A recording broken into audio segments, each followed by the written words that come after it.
ሱሰኛ ሰዎች ምን ያክል ይሄዳሉ፣ ምን ያክል አደገኛ ናቸው የሚለውን በዛሬ ቪዲዮ በደንብ ትረዳላችሁ። እዚህ ጋር የምታያት ጄኒ ሱሰኛ ነች። የፔንኪለር ሱሰኛ ነች። ምን አይነት ፔንኪለር እንደሆነ አልነግራችሁ፣ ግን ይሄ ፔንኪለር ውድ ፔንኪለር ነው። እድሜዋ 34 ነው። እንዳጋጣሚ ነበረ ዶክተር ለህመም ማስታገሻ ብሎ የሰጣት። እሷ ግን በዚህ ፔንኪለር አብዳለች። ለዚህ የሚሆን ግን በቂ ብር የላትም። በየቀኑ አይደለም በየደቂቃው ነው እኚህን ፔንኪለሮች የምትጠቀመው። ስራ ደግሞ አትሰራም። ታዲያም የሆነ ሰዓት ይሄ ሱሷ ሲያስጨንቃት ብር የምታገኝበትን መንገድ ትፈልጋለች እና የሚሆን ሀሳብ ብልጭ ይላታል። ምንድነው? ቤተሰቦችን ለምን አልዋሻቸውም ብላ ምን ብላ ነው ያሰበችው? ለመዋሸት ካንሰር አለብኝ። ከዛ ሰው ደግሞ ያው አዝነው ብር እንዲሰጧት ነው ያሰበችው። ቀጥታም ወደ ተግባር ገባች። ቤተሰቦቿን ሰበሰበች። ለሕክምና ስትሄድ የሆነ ዶክተር መጠቀም የሌለበትን ብረት ተጠቅሞ እኔን ቆርጦኝ፣ ያ የቆረጠኝ ቦታ ደግሞ ሰብስስ ሆነ። ሰብስስ ማለት ከዚህ በፊት ነግሬያቸዋለሁ። ኢሚዩን ሲስተማችሁ ወይም ደግሞ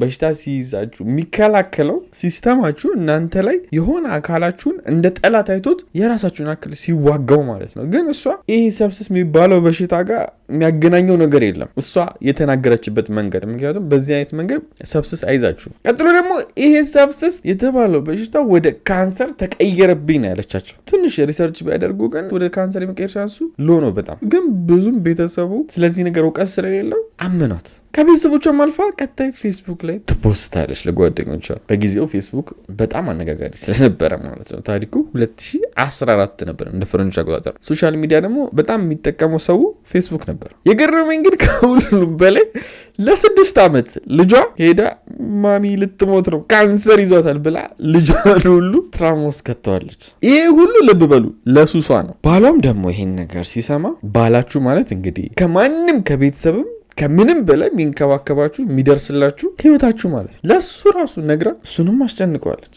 በቃ እንዲህ ነው ሱሰኛ ሰው፣ ለማንም አይጨነቅም ከሱሱ ውጪ። በሚገርም ሁኔታ ሁሉም ሰው አመኗት። ሁሉም ሰው ደግሞ እሷ ትሪት ማድረግ ጀመረ። አይዞሽ ይሻልሻል ትድኛለሽ እያለ በቃ ሰው ጠብር ግፍ ማለት ጀመረ። እሷን መንከባከብ ጀመረ። ይሄኔም ደግሞ ለሕክምና ብር ያስፈልገኛል ብላ ጎፈንድሚ ትከፍታለች። ብር ማሰባሰቢያ ማለት ነው። በዚህ ጎፈንድሚ ብር መግባት ይጀምራል። ሰው እሷን መርዳት ይጀምራል። በየቦታው ነው ይሄንን ጎፈንድሚ ሊንኩን የላከችው። በየፌስቡኩ በየምናምን በቃ ይቀራት የለም። ይሁን የሚያሳዝን ፎቶ አድርጋ እንደ ታማሚ ኢቨን ቤተክርስቲያን ቸርች ሄዳ ራሱ የቸርች ሰዎችን ዋሽታለች። ልሞት ነው እርዱኝ ብላ ማለት ነው። ይሄ ሁሉ እንደዚህ የሚያሳብዳት ልብ በሉ አትርሱ፣ ሱስ ነው። የቸርች ሰዎችም ሁሉም ብር አሰባሰቡላት። የጎፈንድሚ ሊንኩም ታለቀቀ በየቦታው። ብሩም ከፍ ማለት ጀመረ ጎፈንድሚ ላይ ያለው። ይሄ ግን ለሷ አልበቃትም። ጎን ለጎን ሌላ ጎፈንድሚ ትከፍታለች። ምን ብላ? በልጇ ስም ዲስኒላንድ የሚባል አሜሪካ ውስጥ በጣም በቃ እንደ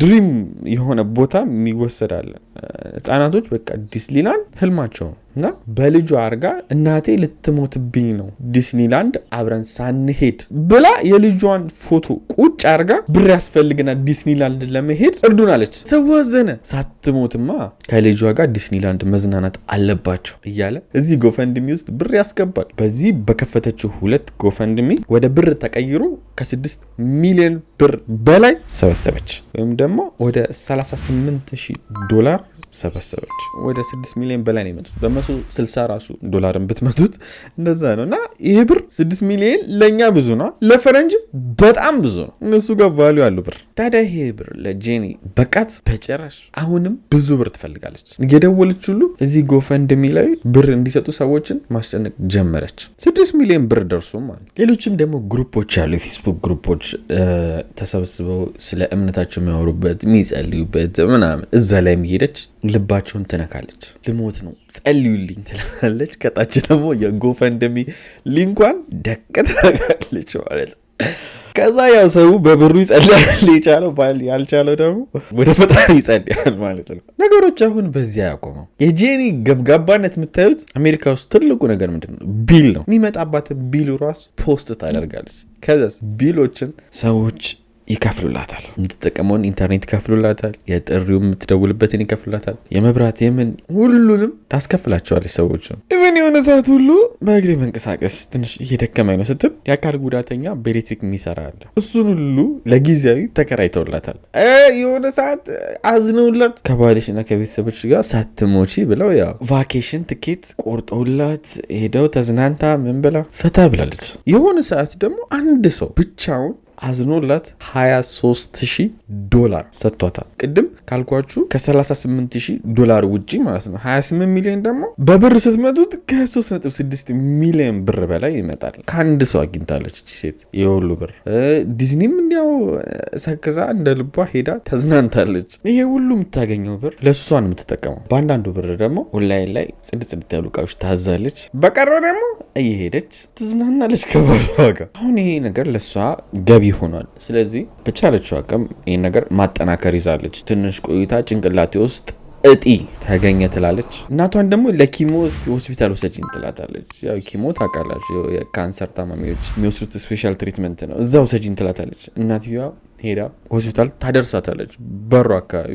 ጄኒ ደግሞ ሆስፒታል ትገባና በጀርባ ትወጣለች እና እናትየውም በቃ ምንም የምታውቀው ነገር የለም ውይ ልጄ እያለች ልጇ እንዲሻላት ሐኪም ቤት ትወስዳታለች። የጄኒ ውሸት እየባሰ ይሄዳል። ስለ እሷ ታቆምና ደግሞ ስለ ልጇ መዋሸት ትጀምራለች። በአካባቢዋ ላሉ ሰዎች ልጄ ካንሰር ታመመ ትላለች። የ6 ዓመት ልጇን እንዲድን ደግሞ ብዙ ብር ነው የተጠየቅኩት እያለች በሱ ስም ድጋሚ ሌላ ገቢ ማሰባሰብ ትጀምራለች። የሚገርመው ግን አሁን እንደዚህ ብር እያገኘች የምታውቃቸው ሰዎች ጋር እየደወለች ታስጨንቃቸዋለች። ኢቭን አያቶቿ ጋር ደውላ ብር ያስፈልገኛል ትላለች። በዚህ በኩል ጓደኞቿ ከዘመድ ካልሆነ ዘመድ ከሆነው እየሰበሰበች በጣም ከሚቀርቧትም ደግሞ ፐርሰናሊ ብር እየደወለች ትቀበላቸዋለች። በተለይ አያቶቿ ውጭ ሀገር ፈረንጅ ሀገር ይጦረናል ብለው ብር በደንብ ነው የሚያስቀምጡት። ያንን የጡረታ ብራቸውን እያነሱ ሁሉ ለእሷ ይሰጣቷል። በአንዴ $10,000 ትንሽ ቆይቶ 20,000 አይዞሽ እያሉ ይሄ ጡረታ ብራቸው ራሱ ጨርሷል። ስራ አይሰሩም። በቃ ይሄ ብር ነው መኖሪያ ያላቸው፣ ግን ከእሷ አይበልጥም እያሉ ይህን ብር ለእሷ ይሰጧታል። በጣም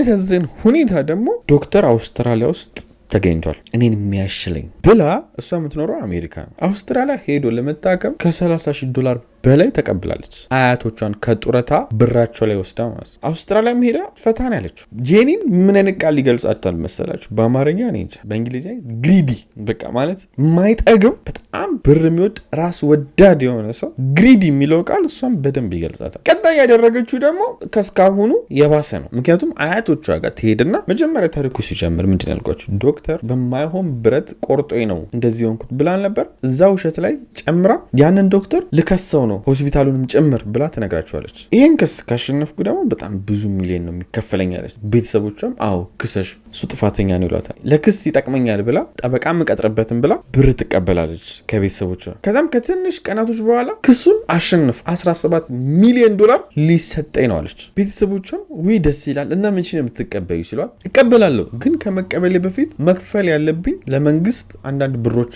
አሉ ትላቸዋለች። ቤተሰቦቿ በዚህ ሰዓት ያሰቡት እረፍት ነው። በቃ አሁን እሷ ከኛ የምታገኘውንም ብር ታቆምና በቃ መንግስትም ይሄን ብር ሊከፍላት ነው ብለው ስላሰቡ ይህን ያክል ብር ጠየቁኝ ይሄን ብር ለመስጠት ሲሉ እሺ ብለው ይሰጧታል። ትንሽ ቆይታ እያስቸገሩኝ ነው፣ ብር ለመስጠት እየከለከሉኝ ነው፣ ክፉ ሆኑብኝ ትላቸዋለች። ቤተሰቦቿም በዚህ ይናደዳሉ። ጭራሽ ሁሉም ምን ትላለች? እኔ ካንሰር ስለያዘኝ በሚቀጥለው ዓመት ስለመሞት እያራዘሙ ከሞትኩ በኋላ ያው ብሩን ላለመስጠት ነው ብላ ሁሉ ሌላ ውሸት ትጨምራለች። ቤተሰቦቿ ደግሞ የበለጠ ይነዳሉ። እሷ ከሞተች ብሩን አይሰጡም፣ ምን አይነት አሰራር ነው እያሉ ይበሳጫሉ። ግን ውሸቷ በዚህ ብቻ አላቆመም። ዛሬ ዜና የሚዘግቡ ይህን መረጃ ሚዲያ ላይ እንዲያወጡልኝ ጠይቂያቸው እምቢ አሉኝ። ምክንያቱም እነዚ 17 ሚሊዮኑን አልሰጥም ያሉኝ ሰዎች እጃቸው ረዥም ነው፣ በጣም ኃይለኞች ናቸው፣ ፈሯቸው ይህን መረጃ ሚዲያ ላይ ለማውጣት እያለች ቤተሰቦቿን ታስጨንቃለች። ቤተሰቦቿ በቃ ሊጨልሉ ደረሱ። እንዴት እያሉ ምን አይነት ሰው ናቸው ብለው። ከዛም አባትየው በቅርብ የሚያውቀው ጋዜጠኛ ነበር። ልጄ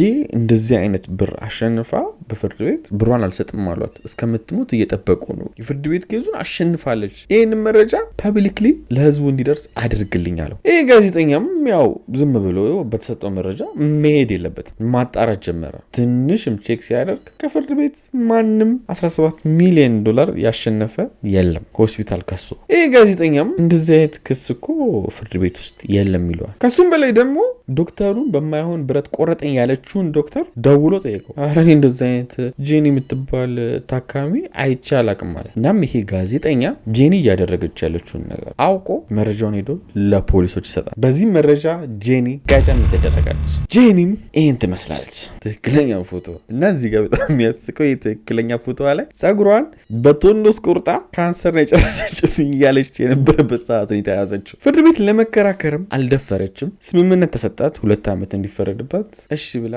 2 ዓመት ወደ እስር ገባች። ከዚህ ታሪክ አንድ ማወቅ ያለባችሁ ነገር ሱሰኝነት ምን ያክል መጥፎ እንደሆነና ሱስ ውስጥ ከገባችሁ ስለማንም ግድ እንደማያሰጣችሁ ህይወታችሁ ሙሉ የምትኖሩለት የሚሆነው ሱሳችሁና ሱሳችሁ ብቻ ነው። ሰው እዚህ ምድር ላይ ለባሉ አይጨነቅ ይባልሽ ችግር የለው። ለልጇ ሁሉ አልተጨነቀችም ከሱሷ በላይ እና ሱስን እንደ ቀልድ የምታያት ሰዎች፣ ለመግባት ያስባችሁ ሰዎች ራሳችሁን ለሱስ ለመሸጥ አዘጋጁ ስትገቡበት ማለት ነው። እናንተ ከዛ በኋላ ኮንትሮል የምትደረጉት በሱሱ ነው እንጂ በራሳችሁ ማንነት አይደለም። ይህም ታሪክ ያስተምራችኋል። ወዳችኋለሁ። በቀጣይ እንገናኛለን። ላይክ ግን አትርሱ። ቻው።